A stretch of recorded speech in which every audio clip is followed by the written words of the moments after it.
北市一個男子不滿意的丈人長期甲討生活費，兩個人爆發着衝突了後，男子拿出着家私為丈人的腹肚甲堵落去，然後落跑，就較無1點鐘咧，就互抓着，移送法辦。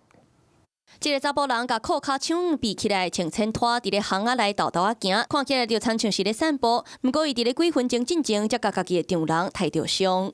聽人家好像比較大聲，因分析攏無啥人佇內底哈。我們兒子講，外面好像都一個人，插到這裡。實際回到現場，可以看到大門深鎖，鐵門也整個拉了下來，因為這戶人家的主人目前還在住院治療。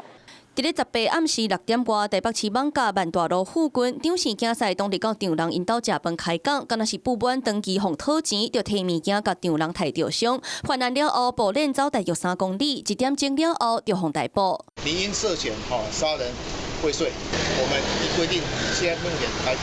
後員警抓到查甫人知影走袂去，只好乖乖啊就範。見被害人躺臥於地面，且腹部有明顯傷勢，遂通報119，將陳男送醫救治。全案訊後依殺人未遂罪，移送台北地方檢察署偵辦。附近的民眾表示，接聽到因厝內有冤家的聲音，不過想袂到這個會變做是老伙集體衝突。